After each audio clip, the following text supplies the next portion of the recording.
As market sentiment fluctuates, PharmEasy may have to readjust IPO valuation. As new age companies feel the pressure of broader market rout, online pharmacy PharmEasy may have to readjust its valuation it was aiming for through a public offering, according to industry sources. In what could be an indication of the same, in the grey market, its shares are currently being traded anywhere between 70 rupees and 80 rupees, significantly lower than over 100 rupees earlier this year, according to people aware of the matter. PharmEasy parent API Holdings is yet to get final clearance from Sebi on its IPO, and is also reconsidering its IPO launch time. Unlike Delhivery and Oyo Hotels Homes, its IPO is fully through primary share sale and doesn't have an OFS component. It filed the draft IPO papers in November to raise 6,250 rupees crore by issuing only new shares. PharmEasy was last valued at $5.4 billion and was aiming at an IPO valuation of around $7 to $8 billion. It signals the current nervousness on tech IPOs and valuation. Before Paydem IPO, PharmEasy's secondary shares were available at 120 to 130 rupees as well. One of the people directly aware of the grey market pricing of the company said. Another person aware of PharmEasy's plans also said the grey market pricing has been fluctuating and does not indicate the full picture of a company's valuation. ET reported on February 10 that Oyo is considering to cut its IPO size and is likely to reconsider its valuation in the proposed IPO. It had planned for a valuation in the range of $9 to $12 billion,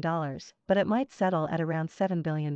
No final decision has been taken on pricing of its IPO as it awaits the final nod from Sebi. They continue to be in talks with marquee investors for anchor slot. Now, at what price it happens remains to be seen, but there is of course a correction in tech stock, another person aware of PharmEasy's plans said. When contacted, PharmEasy co-founder and CEO Siddharth Shah declined to comment on the matter. Discover the stories of your interest: blockchain 5 stories, cyber safety 7 stories, fintech 9 stories, ecom 9 stories, mill 8 stories, edtech 6 stories. All said, PharmEasy is yet to get Sebi's nod for its proposed IPO. They will only finalize pricing after the nod, one of the sources said, adding that the firm is expecting the clearance this month. Even then, the issue launch is likely to be moved to next financial year. It was planning to list on Indian bourses within this financial year. A recent report from Bernstein Research showed PharmEasy has the lion's share in online pharmacy GMV with a 50% share compared to Tata-owned 1 mg having 16% share and Reliance Industries Netmeds with 15% share. Market leadership in both pharmacy and diagnostics augurs well for the future. The evolving market structure with entry of horizontals like Reliance, Tata and Flipkart is a concern, but we are positive about API Holdings retaining dominant market share, the Bernstein report noted. Epharmacy GMV for PharmEasy is estimated to be $1 billion by FY25,